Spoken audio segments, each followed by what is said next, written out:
नमस्कार, जय हिंद, जय Bharat and welcome to Deaf Talks. This is Aadi Achint. Turkey ने एक बड़ा जबरदस्त ऑफर दिया है अमेरिका को। उसने बोला है कि साहब मैं अपना S-400 देने को तैयार हूं। अगर आप मुझे F-35 प्रोग्राम में वापस डालोगे, मैं आप ये पूरा जो S-400 सिस्टम है उसको मैं वापस करने को तैयार हूं। मेरे को कुछ चाहिए नहीं, मैं सब कुछ एकदम फिट फाट, नो प्रॉब्लम। नाउ थोड़ा याद करिए, जब भारत ने S-400 का प्लान किया था तो भारत और टर्की का नाम एक साथ आता था। उस टाइम पे बोला जाता था कि साहब इन दोनों के ऊपर काटसा के सैंक्शंस लगे थे।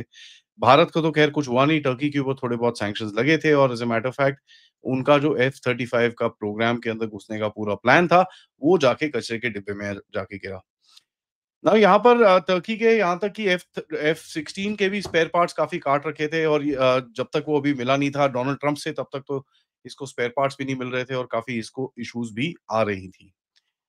टर्की क्यों विलिंग होगा इस टाइम पे सरेंडर करने को S-400, क्योंकि अगर उसको F-35 मिलता है, इकोनॉमिक और मिलिट्री थोड़ा-सा उसको वो मिल जाता है। आप सबको पता है टर्की की इकोनॉमी कचरे के डिब्बे के अंदर है और वैसे भी उसके अंदर टूरिज़्म और ये सब चीज़ें का काफ़ी चक्कर चल रहा है। एंड सबसे बड़ी चीज़ है टर्किश जो reputation has taken a nasty hit after जो भारत को चिढ़ाते थे अबाउट खाना, वेल पता चला कि Turkey is even dirtier. So that reputation is actually taken a nasty, nasty hit. Now without F-35 Turkey basically पूरा हद तक रशिया के ऊपर डिपेंडेंट रहता है 5th जनरेशन कोऑपरेशन के लिए। जो उसका एक नया फैक्टर है, क्या फाइटर है, क्या नाम है उसका, कानकून समथिंग।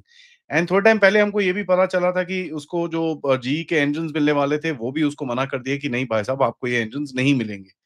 एंड यहाँ पर टर्की को पता है कि रशिया से उसको इतना इतना सब कुछ मिलेगा नहीं। He will not get the 5th gen technology, he will not get the 5th gen engines and वो कभी भी अपना जो उसका फाइटर फूटर है, वो कभी उसका टर्म पे आएगा नहीं। एक आधा इंजन लगा के किसी को उड़ाना is not much of a challenge. Of course हमारे एचएएल को वो भी सीखना चाहिए कि कैसे ऑप्टिक्स करी जाती है। हमारे को तो गधों को बिल्कुल भी आता नहीं है कुछ करने के लिए, एंड पार्डन द वर्ड गधास, बट सीरियसली यहाँ पर देखिए होता क्या है, Turkey is basically wanting to join up with the F-35 programme.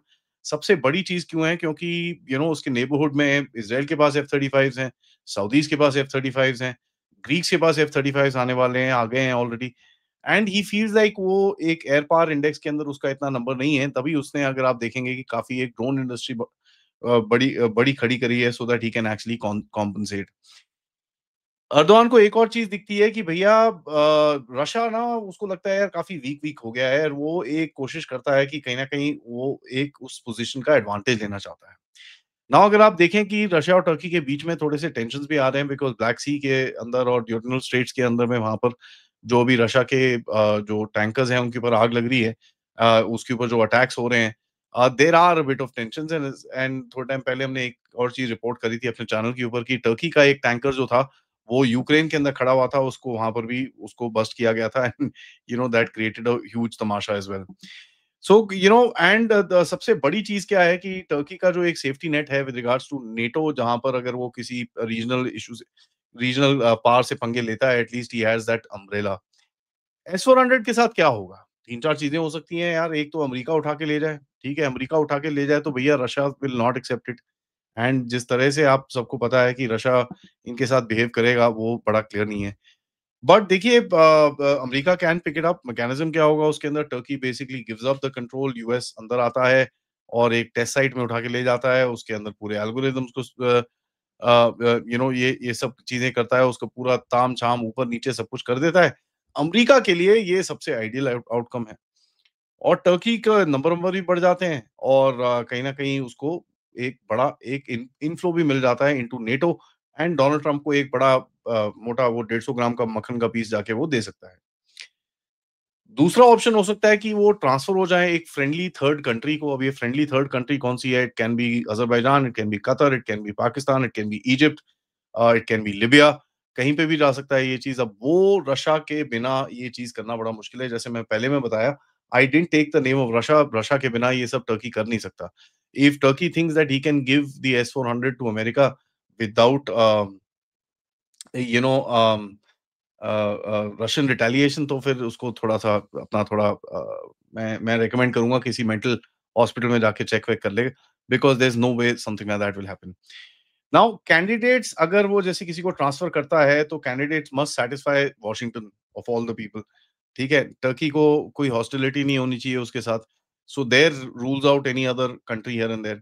But Azerbaijan, Pakistan is the 2 front runners, उसके बाद इजिप्ट या फिर ऑफ कोर्स वहाँ पर रीजन में वो रखता है अपने पास। देखिए अज़रबैजान अनलाइकली लगता है बिकॉज़ मॉस्को के साथ काफ़ी हद तक प्रॉब्लम्स हैं। कतर में प्लॉजिबल है बट कहीं न कहीं कतर के अंदर अमेरिकन सिस्टम्स बहुत सारे हैं, so he will not really like it. अगर वो पाकिस्तान में जाता है, I don't think that will be acceptable to us और anybody else in this particular region. Egypt possible है but again there is a bit of a challenge, but मेरे हिसाब से the Russians will just take probably buy it back and जाके वो अपना लिबिया के अंदर लगा देंगे और बिकॉज़ वहाँ पे भी उन्होंने कहीं न कहीं ये सिस्टम्स लगाए हैं। सिनेरियो 3 ये हो सकता है कि एस-400 बेसिकली डीएक्टिवेट होके टर्की में पड़े रहें, कोई कोई उसको यूज़ नहीं करता, कोई उसको कुछ नहीं करता। वहाँ पर एक वो बस वो एक कोने में पड़ा रहता है। कोई इंटीग्रेशन नहीं होता रेडार रेडार नेट के साथ, कोई ट्रेनिंग नहीं होती, कोई टेस्टिंग नहीं होती। this will allow Erdogan to have a good face with Russia also and America also, क्योंकि अगर वो रशिया किसी को देता है, रशिया के बिना किसी को देता है, Turkey will have a tough time. And यहाँ पर वो एक चीज बोल सकता है कि देखो यार, हमने सरेंडर नहीं करा, हमने सिर्फ यूज करना बंद कर दिया है उसको, which is fair. You can say you have just retired the dam things, हमको और नहीं चाहिए। यहाँ पर एक हिडन सिनेरियो है जो सिनेरियो 1, 2, 3, 4 में नहीं आता। एक हिडन सिनेरियो है व्हिच इज़ 3.5 की अगर आपको बेचना ही है तो बताइए यार, 100, 200, 300 मिलियन डॉलर में हम जाके खरीद लेंगे, कोई इतनी टेंशन नहीं है, हमारा जहाज जाएगा टका-टक उठा के सब कुछ ले आएगा यहाँ पर। कोई इश्यू नहीं है हमारे को, we can actually buy it off from Turkey very, very easily. अब एस-400 का एक और ऑप्शन हो सकता है which is the main fourth option is that it can be sent back to Russia. Now, send back to Russia is it's possible, कोई इसमें डाउट नहीं है। बट रशिया के व्लादिमीर पुतिन को काफ़ी हद तक एक क्या नाम है आपके एर्दोगान की पूंछ पे बहुत ज़ोर से पैर रखना पड़ेगा for this this particular thing to happen. देखिए अगर रशिया कुछ ऑफर करता है टर्की को, फॉर एग्जांपल सीरिया में कुछ कंसेशन ऑफर कर देता है, पीकेके के साथ कुछ कर देता है, ब्लैक सी में कुछ कंसेशन दे देता है, अ, मेरे हिसाब से रशिया इस मूड में नहीं होगा कि कोई इसको टर्की को कंसेशन देने की ज़रूरत पड़ेगी, because Russia will not be happy with this particular news. Russia की रेड लाइन क्या होगी? US must not touch the एस-400 system. Well, Russia needs to think a little bit because US would have already touched the एस-400 system. अगर वो पाकिस्तान के पास जाता है तो Russia needs to think again because हम लोग तो अपग्रेड कर लेंगे अपने सिस्टम्स को, but Russia needs to think ahead because there is gonna be big problems in that aspect. Turkey देखिए, रशिया को चाहिए कि टर्की एकदम से अमेरिका की गोदी में जाके दोबारा ना बैठ जाए, because the access to the Black Sea and that entire region, Mediterranean का जो पूरा रीजन है, उसमें टर्की एक बड़ी डोमिनेंट पोज़ीशन में बैठता है। एंड ऑफ कोर्स उस रीजन के जो सदर्न कॉकेसस है, उस रीजन के बैलेंस के अंदर टर्की का काफ़ी हद तक एक रोल है। देखिए, टर्की का एक और रोल है जो सेंट्रल एशिया से कुछ कंट्रीज़ हैं, जहाँ से कुछ वर्कर्स का वीज़ा और ये सब चीज़ें टर्की के थ्रू आता है, तो ये लोग ट्रैवल करते हैं अक्रॉस टू टू इस्तांबुल, वहाँ पर फिर बॉर्डरलैंड्स में जाके वहाँ पर वीज़ा होता है and they get inside southern Russia and actually travel by railways to the north और whichever part of the Russia they want to. So Turkey एक ये चीज़ मेंटेन करना चाहता है, बट आई डोंट नो, जब आप अमेरिकन्स के साथ डील करते हो तो इट इज़ ईदर अन्य या बन्ने, वो चीज़ आप देख रहे हो। एंड अर्दोग़ान के पास इतनी मूवमेंट स्पेस है, इतना एक एक एक विगल रूम है कि नहीं है, ये बड़ा क्वेश्चन रहेगा आगे जाके।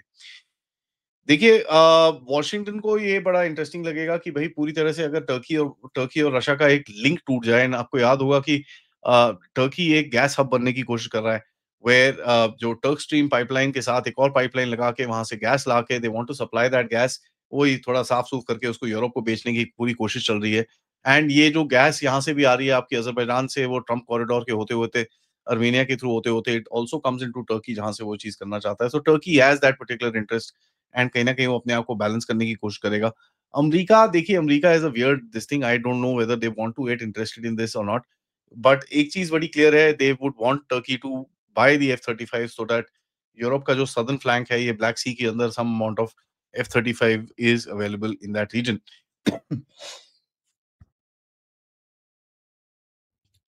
देखिए, सबसे बड़ी चीज़ क्या है कि वॉशिंगटन को कहीं न कहीं अमेरिका को चाहिए होगा कि यार किसी तरह से हाथ लग जाए एस-400। ईडब्ल्यू का कुछ जो भी उसका इंटेलिजेंस पैकेज है, रेडार के उसके जो साइट्स हैं, रेडार के जो फ्रीक्वेंसीज़ हैं, वो सब चीज़ें वो कहीं न कहीं अपने पास रख सकता है। It can create further systems to counter that particular system, और ये काउंटर पे काउंटर, काउंटर पे काउंटर, काउंटर पे काउंटर, इसी तरह से ये जो ईडब्ल्यू और रेडार का सिस्टम्स वैसे भी चलता है। अब बात करते हैं भारत की। भारत ऑपरेट करता है एस-400 at least 3 squadrons we are operating, 2 और मोर आर कमिंग एंड कहा ये जाता है कि 5 स्क्वाड्रन्स अब आप और लोगे। नाउ अगर आप देखेंगे कि टर्की ये हट जाएगा तो आप जब लगाओगे अपना ऑर्डर्स तो काटसा-काटसा करके अमेरिका में बड़ी खुदाई होगी। Anyways I don't think that will be heard to अगर आपको कुछ लेना है तो आप लोगे उसके अंदर कोई डाउट नहीं है। वो कोशिश ये करेंगे कि आप उनसे F-35 ले लो, ये कर लो, सो कहीं न कहीं आपके ऊपर एक रिस्ट्रिक्शन डालने की कोशिश करेंगे। नहीं, अब तो आपने F-35 ले लिया है, अब आप वो S-400 ऑन मत करो। जब भी हमारा जहाज उड़ाओ, ये मत करो, वो मत करो and all that nonsense they want to do, so that they can actually control what happens in India. वो चीज़ होगी नहीं। नाउ इंडिया को एक और है कि कहीं this thing should not land up in Pakistan's hand. Of course it's a potent system, there is no question, but बंदे पे भी डिपेंड करता है। पाकिस्तान को आप जो मर्ज़ी दे दीजिए, बट है तो बेवकूफ़ी बेवकूफ़ी है, उसके अंदर कोई डाउट नहीं है। रियलिटी में देखिए रशिया का जो जियोपॉलिटिकल इन्फ्लुएंस है बड़ा भी है एंड कई जगहों पे घटा भी है। सो देयर इज़ दैट घटा हुआ एरिया जहाँ पर उसका है, वो अभी Turkey is trying to take advantage and वापस से अमेरिका के सर्कल के अंदर जाके F-35 डील को रिवाइव कराने की कोशिश कर रहा है।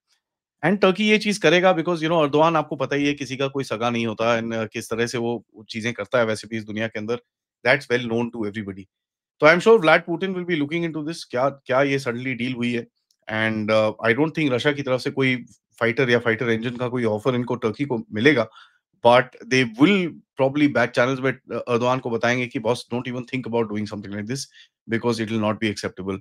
बट एक इसमें बड़ी चीज है जहां पर आप हथियार बेचते हैं, आपको एक एज अ लेसन एक चीज समझनी चाहिए, anybody who is antagonistic to you, फालतू में one side of the politics, hardcore Islamist, ये चीजों को नहीं बेचना चाहिए आपको। You need to be very very careful. On that note, video को लाइक करिए, सब्सक्राइब करिए and share this with your friends and families and of course if you can do contribute towards the channel. QR code जो आपके screen पे अभी प्रकट होगा, sorry about the wrong logo, but QR code, PayPal, super sticker, super chats is the way to do it. Also, you can become members. Namaskar.